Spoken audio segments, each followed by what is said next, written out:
Good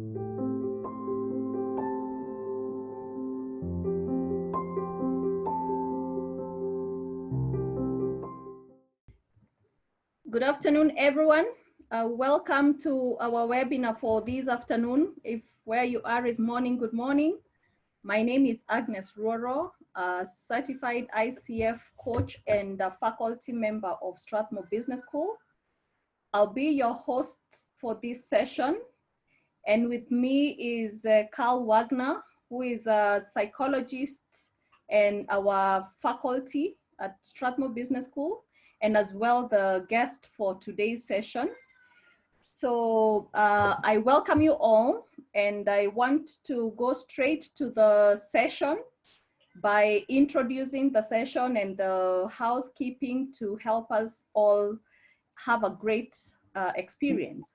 So our session for this afternoon is going to run for about an hour, and it is deemed coping and progressing in the COVID-19 situation.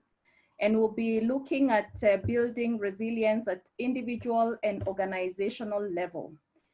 Just a bit of housekeeping. I'd like to request all of us to mute ourselves. If you're not speaking, stay muted. The host and the co-host will try as much as possible to monitor your sound, and if we need to mute you, we shall do so, but it's just good for us to observe that. Also, we prefer that your videos are off to enhance the Zoom experience. Sometimes the video interrupts the experience, so we also would like to request that you observe that. In terms of our structure, you can all see it on the screen. We are right now on the introduction, and we'll be going into the presentation in about a minute, which is going to run for about 30 minutes, and we will open the forum to question and answer session. However, I would like to encourage you to utilize the chat feature. I will be monitoring the questions and anything that comes through the chat, and that is going to be a priority when we go into the Q&A. Also, if you'd like to share any insights with everyone or to the co-hosts and the host, please use the chat feature. And welcome to Carl. Good. Agnes, thank you very much. Nice to be with everyone. Good afternoon. Welcome to the session. Thank you, Agnes.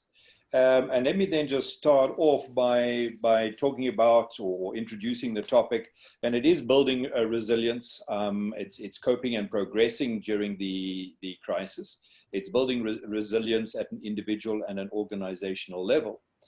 And the title was very important when we conceptualized this, and that is coping and progressing. And, you know, quite often we feel we must only cope, and sometimes that's all we can do. But if possible, we want ourselves and our organizations to cope, but also to progress, at least to try and, if not, achieve things in the short term, position ourselves for the longer term. And it is very much about looking at resilience and building resilience at an individual and an organizational level. And I'm going to talk a little bit about what do I see as being resilience, and then we're going to get on to building resilience at an individual level, firstly understanding it at an individual and then building it at an individual level, and then very much looking at an organizational level of how can I, as a manager, a leader in an organization, display resilience, but also build resilience within my team and within my department and or my organization. So as an introduction, just an understanding of resilience, and I'm using a very practical approach rather than a highly academic one. Resilience I see as the tendency or the ability to bounce back, the ability to keep going, the ability to overcome adversity in harsh and difficult times. It's often seen as a key differentiator in success. In fact, often, and this is prior to any COVID-19 or any other crisis, a key differentiator in an individual, in an organization, is their ability to keep going, their ability to bounce back, and their ability to overcome adversity in order to achieve results and to achieve success. So it's not something that we need now, it's something that we've always needed, but it becomes a key issue given what the world is going through, not only what we're going through in East Africa, but throughout the world. And therefore it is a key differentiator, it's a key need, and it's something we need to understand and be able to capitalize on. As I've already said, I'm going to look at resilience from an individual and organizational perspective, and we start looking at an individual perspective.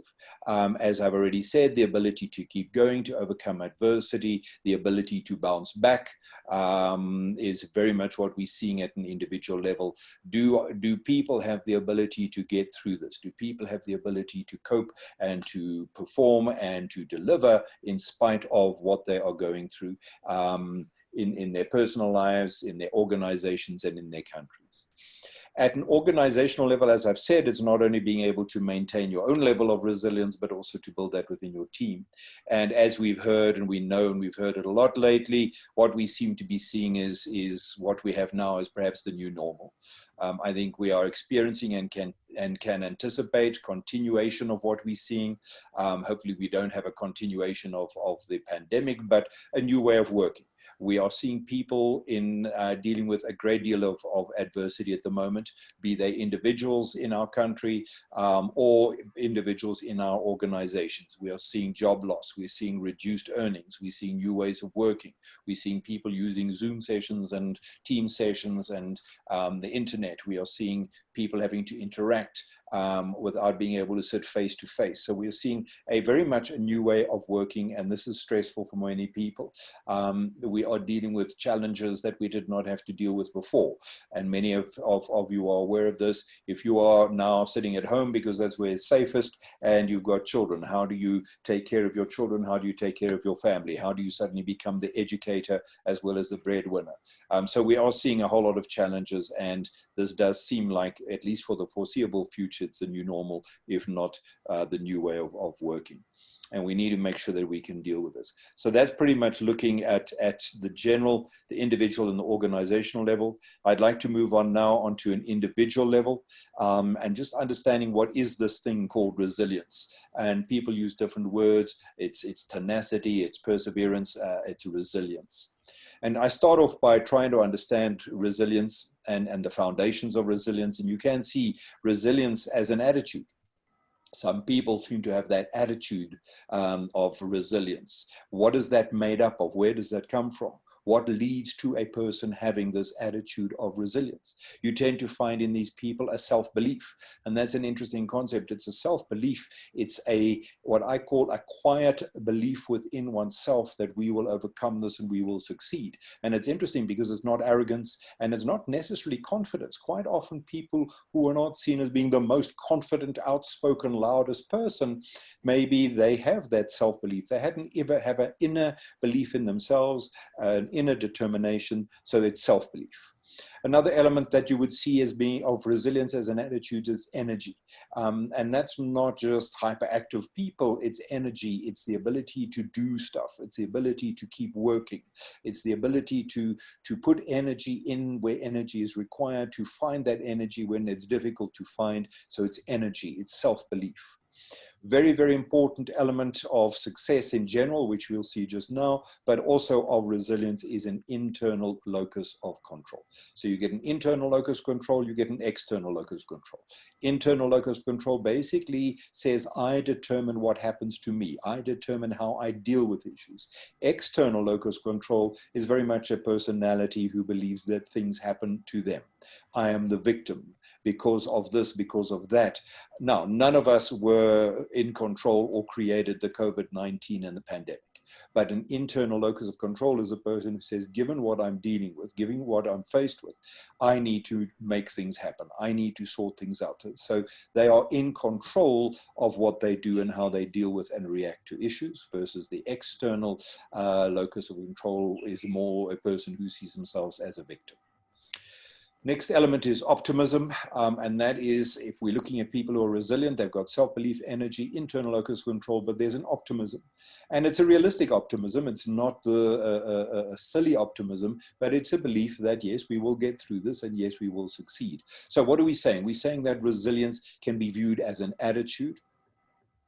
Next point there is resilience is also seen as a key component of emotional intelligence. And whether you can say resilience is a component of EQ, or EQ more likely is a component of resilience.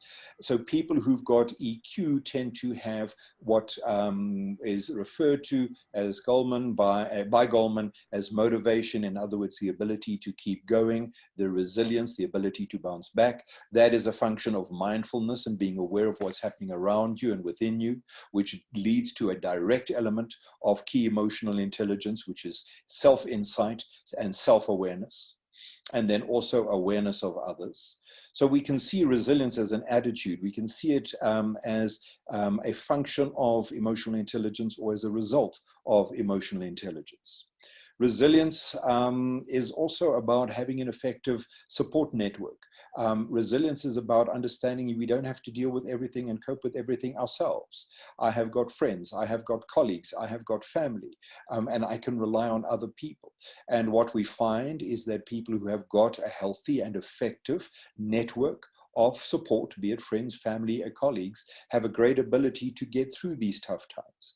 So when we are worried about something, about the virus, and we're worried about things within our work and our jobs, and we can bounce that off somebody else, we can discuss it with others, we can get feedback, we can get support, that is also a function of resilience. So do we have the attitude? Do we have the EQ? Do we have the social support network that will allow us to cope? The next element is an effective stress management, and that is saying that a part of resilience is the ability to deal with stress. It's the ability to understand that we will be stressed and possibly more stressed than prior to this event. And how do I manage this? How do I cope with this? And again, a key function of effective stress management is emotional intelligence, and vice versa. Emotional intelligence helps with stress management helps with EQ, and both of those are valuable in terms of resilience. How do I deal with the pressures and cope with the frustrations and still not become despondent and not wish to give up? The final one there is the ability to reframe, and that is a very, very key element. And that is the ability to be able to look at issues from a different perspective. It is very difficult when one is dealing with tough times, both personally and at a broader organizational level, to see the negative and to see what can go wrong. And so you may have an organization, a company in Kenya, where basically people, where the organization is going to have to downsize, and people are getting themselves into this negative of it's terrible, and it is terrible. But how do I deal with this? What am I going to do? How do I look at this from a different perspective? So it's the ability to redefine, to change one's view of a situation. And I put the phrase there, it is realistic or pragmatic optimism. It is not pie in the sky. I'm not going to suddenly win many millions of shillings and suddenly that's unrealistic. But what is a realistic or pragmatic optimism? This cannot go on forever. Let's find what is going to be effective. Let's find a way of getting through this. Let's be positive and let's find a way through this. So the reframing becomes very, very important. And just to give a nice example of that, I can remember speaking to an individual. We'd been talking about organizational culture, and he came to me after the lecture and he said, based on what you're saying about this organizational culture, if I analyze the culture of my organization, I clearly don't fit here. I have a different set of beliefs to this organization and a different set of values, and that means I need to resign. And I said, well, possibly you need to resign, but let's have a look at it from a different perspective. The broader organizational values might not fit you, but at an individual level, there's certain things that you can do. You want to make a difference. You want to make a contribution. You can do this within your team. You can do this for your customers. You can do this in the way that you deal with your suppliers. So whilst I'm not advocating that you must stay in an organization that doesn't fit, also if you reframe it, look at it from a different perspective, there are different ways of understanding things. And people who've got resilience are able to understand the negative, deal with the negative, not ignore the negative, but come up with a new, pragmatic, optimistic, reframed view of what is going on, how they're going to deal with it, and how they're going to get through that. So that's just my understanding and my view of resilience at an individual level. If we look at how do we develop it, what do we need to do to enhance our resilience at an individual level? We start off with reframing, which is what I covered now. Despite the difficulties, what can I do? What action can I take? Let's have a look at this from a different perspective. It's not ideal. It's not great. But hey, let's have a look at it. What can I do? How can I deal with this? And also, what we are seeing, and we're starting to see it coming through in a whole lot of social media, is there are certain things that we're going to benefit from this COVID-19, as bizarre as that may sound. Suddenly, we are more familiar with using IT, new technology. We've got companies that are being creative, new ways of working. So let's see how we can look at this from a different perspective. We have a company in South Africa, which was basically a supplier to restaurants. They supplied food to restaurants, and obviously their business came to a complete halt when in South Africa they shut down all restaurants, bars and cafes. So they went from full production and delivery to zero. So they have then totally reframed their business. They have come up with a new option of working. They are now doing delivery of food to homes, and therefore people don't need to drive to the supermarket. They can order their food, and these people are now still in business. Perhaps not as profitable, but they're still in business. Another thing that we need to do at an individual level is develop that internal locus of control, as we talked about. And that is being able to say, I did not create this problem. I'm not responsible for this problem, but I need to accept responsibility in how I deal with the challenges. And just a nice, interesting example of that is rational emotive therapy, RET, which basically is interesting. It's a way of dealing in therapy. And what it says is people have this belief that A equals or leads to C. In other words, an activating event leads to a consequence. Example being, I lose my job and therefore I am depressed. And this therapy is saying, no, you've got A, but between A and C, you've got B. B is the belief. So you've got an activating event, you've got a belief which then leads to a consequence. So I lose my job. I believe that that's the worst thing that could ever happen in the entire world. I will then be depressed. Versus I change the belief, I reframe the belief, I lose my job, I believe that that is not cool, it is not nice, it is not what I wanted, it was not what I planned, but it is not the worst thing that could ever happen to me. I'm still healthy, my family is still healthy, my children are still well, and therefore I need to start doing something about finding another job. In other words, because the individual changes their belief, they reframe what they're seeing, it leads to a different consequence. I'm not happy, I'm sad, but I'm not in a total state of depression. In other words, consequent changes. Another thing at an individual level is focus, prioritize, and time management. And what we find is when people are in difficult circumstances, when they're going through a tough time, they find that they battle to focus. They start doing something and then they do something else and then they're doing something different. And we're seeing that with a lot of people now who are suddenly having to work from home and they're getting distracted and they're finding it difficult to discipline themselves. So a key issue is to focus. Identify what it is that you need to do at that time during that day. Draw up your list and draw up a list so that you can focus on what you need to do. Prioritize that list. Which are the core things, the not negotiables? I don't stop working today until I have done the following, and then manage your time. Because we lose focus, we also don't manage time, and we're planning to do something, we get sidetracked to something else, and the next thing 2 hours have gone. So focus, prioritize, and manage time. Then I've said self-discipline and energy, and what we know is that it is very easy, as I've already said, to get distracted. So you need to be able to maintain that focus and prioritization. You need that self-discipline. You need to be able to monitor that time and to force yourself, track your time, and then also maintain that energy. And also what we do know is that if we do something and we start getting busy, we find that we can do better. Right, so it's self-discipline, it's energy, it's focus, prioritizing, it's having an internal locus of control. What can I do? How can I manage this? How can I deal with it? It is reframing. It is also what I call adopting a tough and gentle approach with yourself. In other words, it's a balanced process or a balanced approach. Tough, if you've got to get things done, get them done. You do not stop working until it's done. You deal with the interruptions, you've got kids that you need to feed, you've whatever it may be, but you deal with those issues. You do not stop working until you have finished what you were supposed to do. Get your discipline right, make it happen, but also maintain that general. It is tough. We know that you're going to feel down and despondent and confused and unfocused, so that's fine. It's okay to be gentle with myself and, all right, okay, let's be a little bit unfocused, let's stress a little bit, but that's for a short period of time. So there's a gentleness. Understand that you need to take care of yourself, but there's a toughness.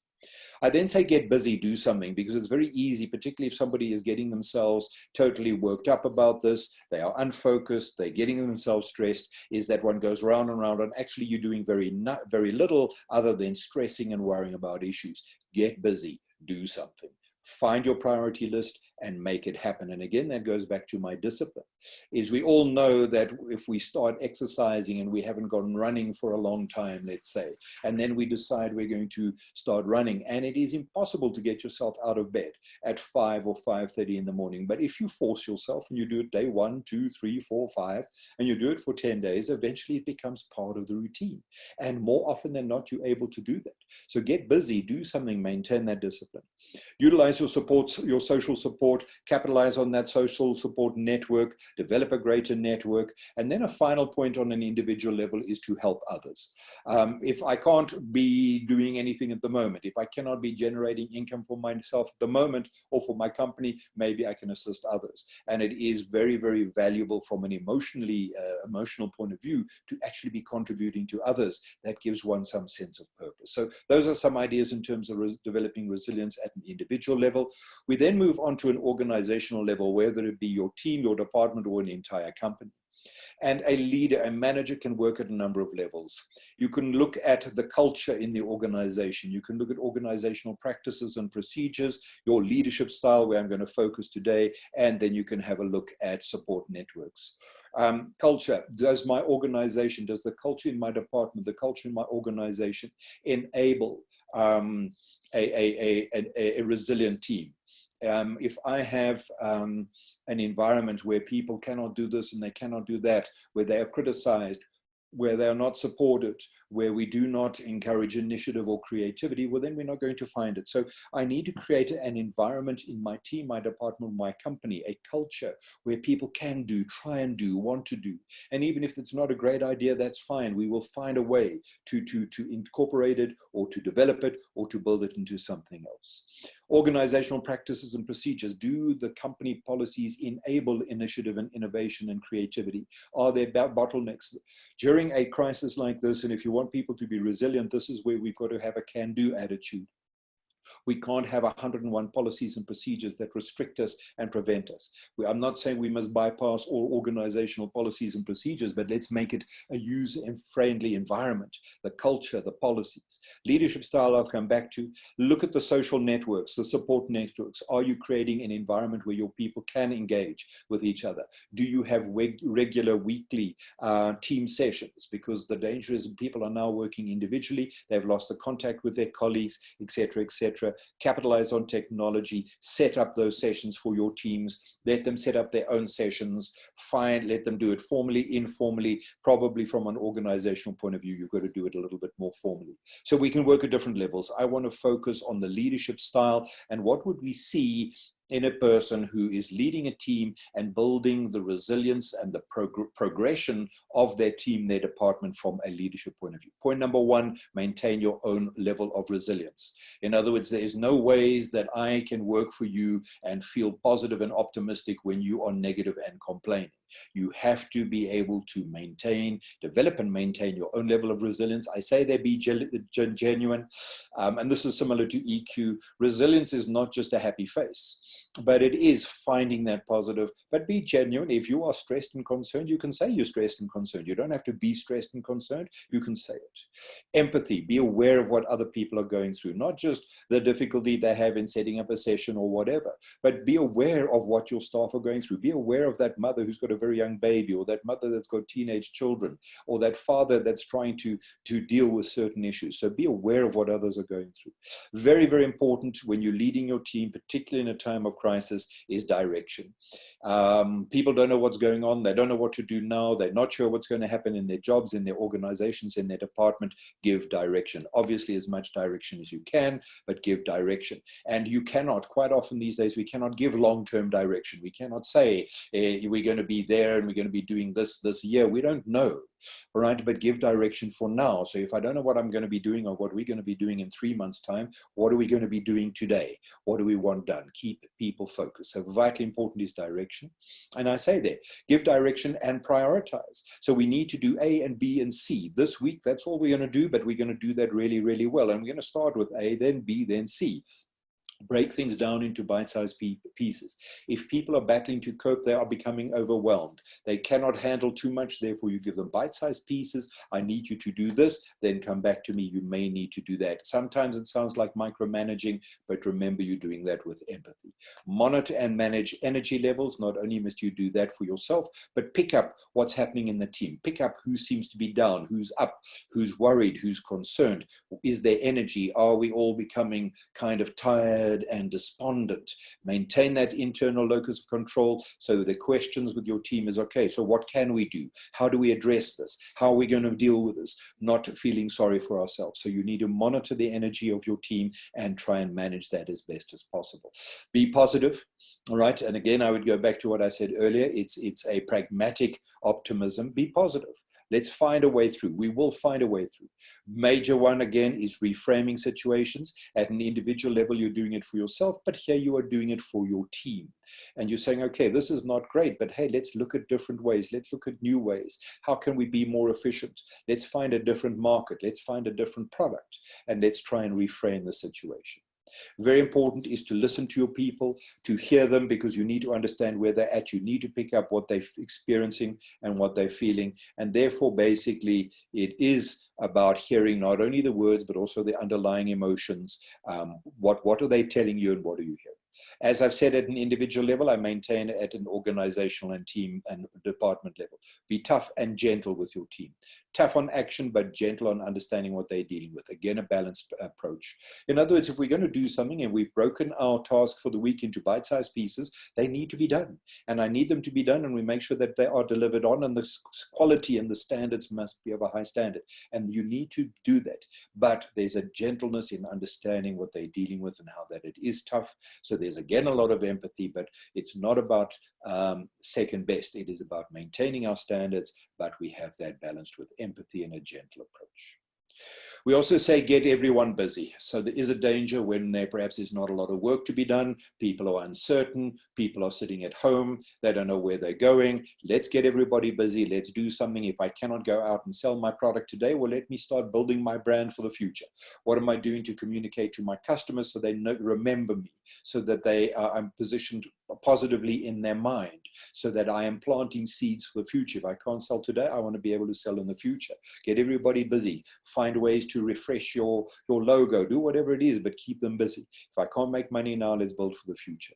And then again, as I've said, at an individual level, can also be valuable at a team level, is get people to help others. If I can't be out there making money and producing my product or selling my product, well, let's see what I can do. And let's get my team involved. With a charity, at least they're going to be busy. They go to sleep at night thinking or believing and knowing that they have achieved something and they have contributed something to others. And that's basically a very quick, and I've rushed it somewhat from a time point of view, but a broad overview of how we can hopefully get through this, how we can build our resilience at an individual level, but also how as managers we can create an environment whereby it is easier for people to be able to keep going. And again, I think it's important that what we want to try and do is we want to not just get through this, we want to progress.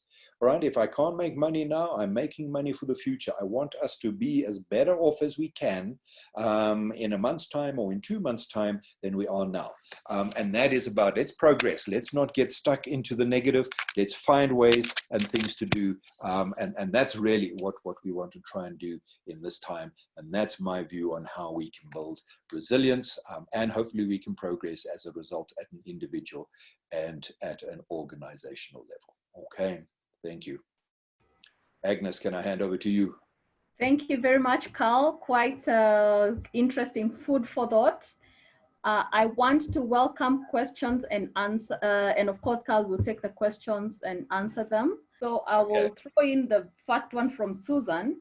She's asking, what are some of the avenues to help out others? You talked about it both at individual and organizational level, but she's also interested in knowing how we can help people who are facing unemployment even pre-pandemic.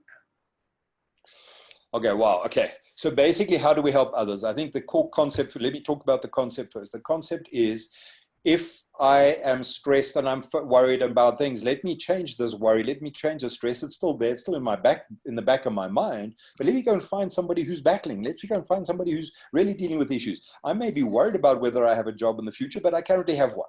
So, hey, let me get off my backside, excuse the language, and let's go and find that person who is battling. So take that energy, go help others, go and look for people who are in need, be it parents who are battling with their children and how do I educate my child. And I happen to be good at mathematics. So I'm going to go and I'm going to try and do a session over Zoom to help some poor mother who doesn't know much about maths to teach their children mathematics. So it could be at that level. It could be about how do we help unemployed, sort of people who are unemployed, how do we help them with feeding schemes, etc. The second part of the question, Agnes, is more about how do we help the unemployed. That is a tough one because that's something we're dealing with in Africa throughout, be it South Africa, Southern Africa, East Africa, and in West Africa. I think what we need, and we need it at a government level, the public sector government level, our academic institutions, our organizations, but also at an individual level, is how do we assist people in getting through their tough time if they are unemployed, but also how do we assist or equip people to become employable. Very easy to say, not easy to do, but if you look at what we're doing at Strathmore, there's a whole lot of activities there to try develop people, upskill people, train people, find people who've got very basic skills and assist them in developing a basic skill. Can I learn to cook something that I can sell the next day? Can I learn to sew something that I can produce a product? I don't know if that's answering the question, but I think we need to work at that unemployment level from right at national right through to an individual. I've got somebody down the road who doesn't have a job. Is there something that I can get together through my network, find something that this person can do? All right, thank you very much. An interesting one from Amos. He is asking, now that we can already anticipate the new normal, what is the best way to plan for office reopening after an extended period of working from home? Okay, I think we all dream of that, but yes, I do think, and I think we're hearing it in terms of easing of lockdown, but I think the same thing applies. That's why it is a good question to reopening offices. I think, and I'm not sure how you guys are going to do that in East Africa or in Kenya, but certainly in South Africa, we are opening the lockdown very gradually. So only at the moment, 30% of people can go to work, then it's 50%, etc. So you may introduce people in smaller numbers. I think one of your big challenges in reopening is going to be the ability to maintain and emphasize social distancing. You know, there's a danger that we all get back to work and we hug each other because we haven't seen each other for weeks. All right. We have to emphasize the importance of social distancing, of sanitizing, et cetera, et cetera. So we have to accept that although we're going to get out of lockdown or we work from home, we are going to have to maintain the social distancing and the sanitizing of hands. So that's going to have to be a very core focus. And then I think you're almost going to have to do, I don't want to say it's a sort of another induction, but I think one does need to have some basic process to kind of reintroduce people back into the organization. As much as it's been a major adjustment to go and work from home, I think it's going to again be an adjustment to go to work from work. Suddenly I'm now going to be away from home for 8 to 9 hours. Suddenly I've now got to dress up every day. So I think there's almost like the rules and reintroducing people and refamiliarizing people with the basic rules. But I do believe if we do not get the social distancing correct, we're going to find ourselves getting back to where we were. Very interesting. And I have Levis, who is asking a very specific question around microfinance institutions. What's your advice around how you can help them to cope with the pandemic? Okay, I would want to kind of get a better understanding of what is the challenge that they have. Microfinance, I'm assuming that their challenges could be that they are battling to collect the money that they are owed. That's what I would imagine the problem is, because they would have lent a great deal of money and now people cannot pay it back. I'm not in the finance sector, but I would believe you've got to find an effective way to collect what you can and still be human and still have some empathy for people. So millions of people will have borrowed small amounts of money, but now cannot pay that back, which means that puts your organization at risk. How do you manage that balance between being tough and gentle? I suppose it comes to the same thing. You need to collect the money, but you need to understand people have not had jobs or have lost income. And I think that is probably, and I don't know the answer from a financial point of view, but that probably means a lot of creative restructuring of finance, changing of the way that you do that. So if I can't pay back my 500 shillings, maybe I can pay back 50. And so we restructure it. So I think you've got to maintain the focus of your organization, your microfinance organization, but I think you've got to be very creative, finding a way of how can you at least sustain yourself whilst allowing people to repay their debt. And I do believe that for the next few months, organizations are going to be really looking at how do they just sustain themselves. I think they're going to have to lose sight of how do I make a profit. All right, so maybe I can't make a profit, but I can keep myself going, I can keep my people employed, and we can get through this, and then we can get to worrying about profit at a later stage. But that would be my view. Right, the questions keep flowing, Carl, so tighten your belt. I have a question from Roy. Well, Roy says that there are some companies, there are some countries that seem to be doing very well in terms of handling the pandemic. And he would like to hear what are some of the examples you would take, particularly to the cultures that seem to be coping well. Okay. The first thing that apparently you need to have, if you want to be a country that handles a pandemic well and has very few cases, you have to have a female president. I'm being facetious there, but if you have a look at it, and I was reading an article this morning, in fact, which was very interesting, and I'm going to see if I can find it. I'm going to read this to you, if you will bear with me. No, I can't find it. I can't find it immediately. But if you have a look at it, the countries that are doing well, there seems to be a correlation with a pragmatic, realistic, perhaps in inverted commas, democratic approach to dealing with the pandemic. The article is actually interesting, and it talks about your populist leader versus your pragmatic leader, and saying that if you have a look at it consistently, the countries that seem to have done well, such as New Zealand, and that does have a female leader, and also companies like Denmark, New Zealand, Iceland, Taiwan, it is a pragmatic, empathetic, democratic, but firm approach. So it's not just a populist, big speeches, rah-rah, as we see, unfortunately, in the US. So there seems to be that. So what does that mean from a leadership point of view in terms of these countries is these people have the ability to get society behind them. Okay, but genuinely behind them. In other words, it's not nonsense of this COVID-19 is not ever going to happen. It's here. They deal with it, but they deal with it in a pragmatic, empathetic, caring but firm manner, and that's what is seen. Quite interesting that I had an article on that this morning. All right, very interesting. An applause to all the women who are in this forum. I guess we are transferring that to the home front and to our workplaces, or so I hope. We have a question from Shadrach, and first he appreciates that this session has been great, but he wants to know what can organizations do to ensure that they maintain individual resilience, especially because communication is seemingly becoming a problem, and you cannot even be able to read body language anymore in meetings. Okay. All right. Now, I think that's an interesting, an interesting question, and I would almost split it into two, because it is about maintaining resilience, but it's also about just interacting with people. And again, one of the challenges that we have is that if you have a look at it, you see different research, but the latest I saw is that they reckon that 93% of communication is nonverbal. Right, so whether it's 90 or 93 is irrelevant, but a large portion of our communication is nonverbal.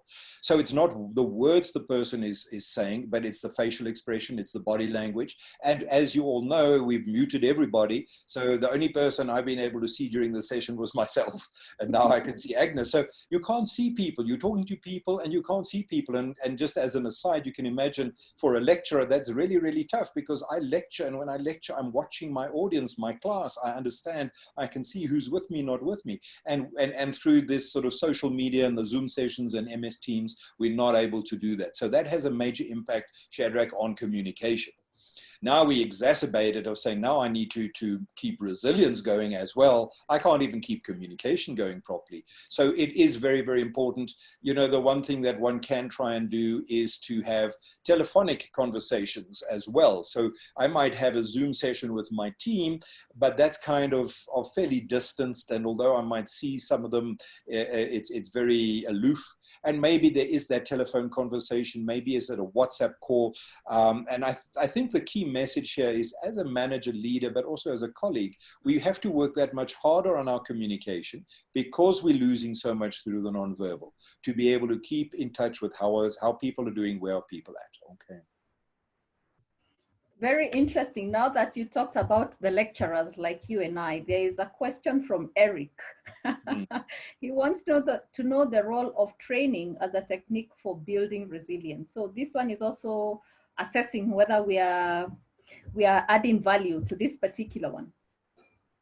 So just elaborate on that. So developing training.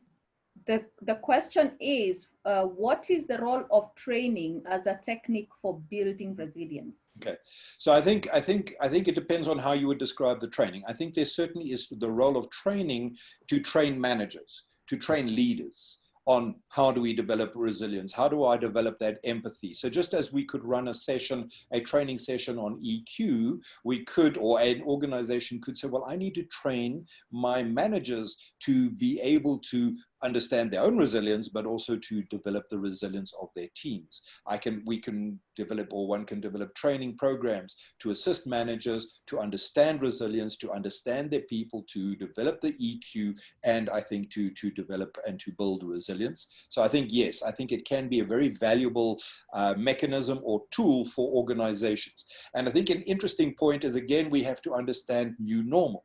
And again, I have to repeat, resilience is not an issue, it didn't only become an issue with COVID-19. We've always known that it is a key differentiator. So we should be developing resilience in our staff, resilience in our teams, and the ability of our managers to develop resilience. So yes, maybe this is one of those reframing moments of there's a nice positive opportunity, something that we should be doing anyway, regardless of COVID-19 and because of COVID-19. Awesome. We have one last question. We are also getting to the tail end in our last 5 minutes. Our last question is from Jose, and as I read out the question, I want to invite you to just drop us a line on feedback on how the session was. So Jose would like to know, how do you keep the motivation of a team that has had to take pay cuts during this session? And more so because they could be doing more or less the same amount of work that they were doing, or even more. Quite correct. And that's very, very tough. You know what I mean? It's like I'm going to hit you with one hand and pat you with the other. And it's very, very tough. And unfortunately, for managers and leaders, guys, this is reality. And you know, there isn't an easy way of doing this. There just isn't. But the best approach here is to take a pragmatic approach and reframe this. And as much as it's a fact. The fact is, I might have had to reduce somebody's salary, right? There has been a decrease, a salary cut. Guess what? They're still employed, right? There's millions of people that are unemployed. So it's not cool and it's not great. And I know that I'm still expecting you to do what you used to do and you're doing it for less. In fact, because of this crisis, I might be expecting you to do more. But the bottom line is, let's reframe it. Let's understand that it's not cool. Let me not pretend it's great. I understand it's bad. And the chances are, if my staff have had to take a salary cut, I've possibly had to take a salary pay cut.